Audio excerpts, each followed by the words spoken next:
Hi, I'm Sean Reardon, Mayor of Newburyport, and welcome to the latest edition of the Mayor's Corner. This is the post-Yankee homecoming edition of the Mayor's Corner. It was the 67th year of Yankee homecoming, and man, I thought it was just a fantastic week. You take out the rain out on Thursday where the bed race and Beetlejuice got rained out, but wow, we just finished on a high note. Friday, Saturday, and Sunday were just absolutely beautiful here in the city. I got to introduce the band Fortune on Friday night, and then Saturday we had Family Day at the Knock, and then we had the fireworks that night, which I thought were awesome, and then we finished off with the High Street Mile and the parade on Sunday. But just a special, special week. I can't say it enough how much I enjoy Yankee Homecoming. Again, it was a highlight for me as a kid growing up here, and now that I get to be a part of it and get to go to so many events, it's just wonderful. And it brings so much people to Newburyport as well, to walk on that waterfront every night, hear the live music, see people enjoying our new Market Landing Park. It's just really special. So again, hats off to the Yankee Homecoming Board and all the volunteers that make Yankee Homecoming run. It's a 100% volunteer-led week. And also just hats off to all my departments who work collaboratively with Yankee Homecoming to make sure the week goes off without a hitch. So hey, we're already working towards next year. Next year will be the 68th year of Yankee Homecoming here in Newburyport. Just a couple notes on that too. So the Lions race did decide to reschedule. They're going to do it April 15th, which is August 15th, which is a Friday. So it's going to be a week from this Friday, August 15th on Federal Street, 6 o'clock. The Lions Club is going to do the bed race then. There is some preliminary talk about trying to get Beetlejuice here too this fall sometime. So we'll still have some conversations with Yankee Homecoming to see if we can do that. But I know Beetlejuice is such a highlight, not only of Yankee Homecoming, but the whole year for people wanting to see them on the waterfront. So we'll see if we can find a way to get them in sometime this fall, working with Yankee Homecoming. And hopefully we can do it as sort of a fundraiser to start raising money for next year's fireworks and parade and all the other things that need funding for Yankee Homecoming. But again, great week. What else is going on? So I mentioned the bed race is being rescheduled. This past Saturday, we also had a very successful Household Hazardous Waste Day. I know you guys heard me talk about this the last couple Mayor's Corners. This is a regional day that we do with some of our partners right here in the Merrimack Valley. It was very well attended, and it was funny with that going on and then the Family Day at the Knock going on. Traffic was a little congested on Low Street, so we'll plan that a little bit better next time. But just a hats off to Molly Attenborough and her team, because it was very well received. I got a lot of positive feedback from it. And even though it might have taken a little bit longer because it was so popular, people were really pleased with the results. One other thing that Molly wanted me to mention from her Sustainability, Energy, and Recycling Department is a program that we have. It's called Energy for Generations, and you can save money, you can make your homes more efficient. So if you're interested in something like that, please go to our website and look for that on the Sustainability, Energy, and Recycling page. And again, the program's called Energy for Generations, so it could give you a lot of help, hopefully save some money towards your energy costs. We had a school committee retreat on Monday. We do those twice a year. We usually do one after Christmas sometimes, so sometime in January. So it's a winter retreat, and then we do a summer retreat. And it's just a good time to recap the 2024-2025 school year. It's a good time to debrief with the superintendent. We talk about goals that were last year and did we meet those goals, and then we talk about possible goals for this year. It was really productive. I just love the school committee right now. It's such a great mix of individuals and a mix of expertise and perspective. We have a great chair in Juliet Walker, but we just had a lot of great discussions. One of those was we got a grant last year for an efficiency study. This was a state grant that you could apply for, and it's for money is supposed to be for having a consultant come in and kind of looking at what you're doing in the city, on the city side and on the school side, and are there ways or are there efficiencies there that we're not taking advantage of? Are there opportunities that departments can work better together? Because schools is such a large department, right? It's our largest department in the city. It's 60% of our budget each and every year, which is just crazy to think about. So if there are ways, especially when we've been going through some tight budget years, we just want to make sure that we're not leaving any money on the table, right? So we had a discussion about that at school committee because we have identified, so we did get a grant. We have identified a partner we want to work with. It's the Collins Center out of Boston. UMass Boston. We've used them for a number of things, but they're one of the preferred vendors for this. They work directly with the MMA.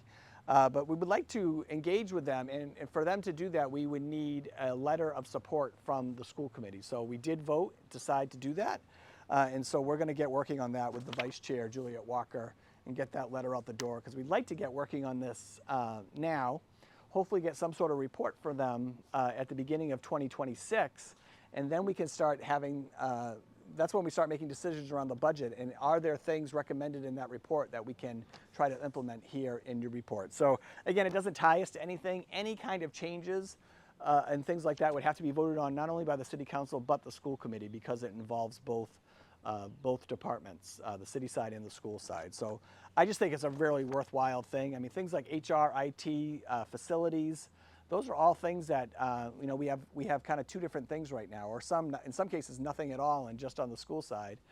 So are there ways for us to better use those resources to better serve the city? So that's happening, and I was really happy around the conversation around that, and that the school committee was supportive. Senior Affordability Task Force, I've talked about this the last couple weeks. This is really coming together. We're going to kind of have a launch next week. So how we're going to do this, I've had a lot of people reach out about this too, very interested. I think affordability, especially for seniors, is such a concern right now. Their homes values keep going up, which is a great investment, right? You want your home to be worth as much as possible. But at the same time, that means your taxes are going to be higher, right? And so for those seniors who have lived in their homes for a long time and maybe on fixed incomes, it's a real challenge to stay in Newburyport. And they could sell their homes, which is great. They've made all this money from selling their home in Newburyport, which is such a hot commodity. But then where do they go, right? We have a lack of places for people to downsize and for seniors to go, right? Which is why the Brown School project is so important. Again, that's a couple years away. The Kmart project is so important. It gives people options. There's going to be an affordability component to that because it's a 40B. That's a little bit away. Another building down at the Haley site on Minko hopefully is starting within the next year, but that's going to take time, right? So all these things will help seniors with options, but in the meantime, this Affordability Task Force really just wants to bring the right people together at an internal level as far as city departments, so we can do a lot of the grunt work, a lot of the research, and looking at what other municipalities are doing. We're going to have the COA board involved, so there's going to be a resident on that task force, and there's going to be the Friends of the COA is going to have a board member on the task force. And so as we go through that group, the next piece of that will be the public-facing piece, and I've heard from a lot of you already. So I'll be reaching out. We're going to be doing focus groups at the senior center where people can come and just tell us what their experiences are right now living in Newburyport. Where are some opportunities that they think exist that we can kind of go after to see if we can help people age in place here in Newburyport. So I'm really excited about that. I'm excited about the focus group part because I think anytime we can hear directly from residents, it's beneficial. We had the Know Your Community event the Thursday of Yankee Homecoming, and I got to speak at the beginning of it. And there was a lot of resources under one roof, and they all wanted to, their whole goal was helping people, right? Anything from our neighbor's table to a transportation company that helps seniors move around to our city departments were there. So, I mean, that's a great event for a lot of different reasons, but it was amazing how many people came up to me and asked about the Senior Affordability Task Force and if they could be involved in some way. So the answer is yes. We're going to have everybody involved with this because this is going to have to be a complete team effort to look at what we're doing across the board and seeing if there are opportunities to get things into Newburyport that can help seniors age in place. What else can I talk about with you? The ad hoc around water projects that Councilor Khan introduced to the City Council, that was talked about this week. I think that's going to move forward. And again, I think that's a real positive. I think that showed it showed the council being able to work with the administration a little bit on something. We work on these water projects all the time, and that doesn't always get across, one to the public and two to the City Council. So this will be a public forum where we can really talk about these projects and discuss how we move forward with these thoughtfully that doesn't impact residents in a negative way. So I'm really thrilled that's moving forward. We're still moving forward with our search for our new DPS director, so we're using the Collins Center for that. And then we also have an opening for our water treatment superintendent, and I think I'm going to have some good news soon on that. We had a great interview this week, so I'll keep you posted on there, but that will be instrumental in this ad hoc around the water projects because that's going to be one of our sources here in the city for information on these projects and why, why they're so important and why we need to move forward with them. Lastly, I didn't tell you why I'm here today or where I'm at. I'm at the middle school today, right? And I'm at what we called, so I used to work at the middle school. My first job out of college, I worked for the 7th grade here in special ed.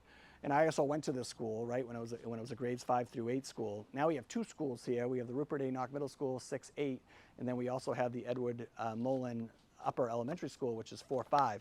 But I'm at the hut top area, and if you can see behind me, it is brand new. We just did this the other day. So this was one of the projects that we targeted. Again, we've been trying to target parks and our recreation spaces these last 3 years since I've been in office. And you've seen the work happen all around the city, right? So this is another one of those Community Preservation Act funded projects, right? CPA, the CPC approved this project. So this is the Hut Top project. And they had the original basketball hoops here from 1972 when the school was built. So what we did is we ripped up the court, we took down the hoops, we laid down the hut top, which is great. We're going to put up 4 new basketball hoops here, and they're going to come up next week. And then after they sit, we're going to come back in, and then we're going to do all the sport lines on here. So you're going to have your 4-square, you're going to have your basketball courts, you're going to have your other hopscotch, all those things are all going to be added on here. Actually, I don't know if hopscotch is. That might not be an older kid thing anymore. But all the lines will be added here. And then there's also going to be, hopefully, a special treat. I'm not going to mention it because it's not definite yet.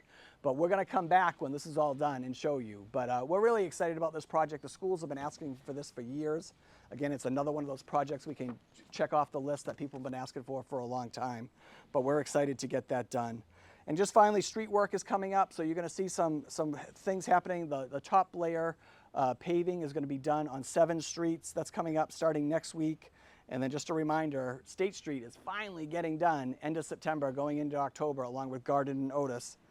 And that's my Mayor's Corner this week. I'm just going to leave you with this. If you're looking for an opportunity to volunteer, Saturday mornings from 10 to 1 in August, they're doing Revolutionary Saturdays at the Custom House Maritime Museum. Jim Sullivan, my old friend from the Daily News, has gone on to the Custom House, and he's running this kids activity. All age kids are welcome, but they're looking for volunteers. So if you're looking to volunteer, reach out to the Custom House. And that's it. I hope I see you all next time on the Mayor's Corner.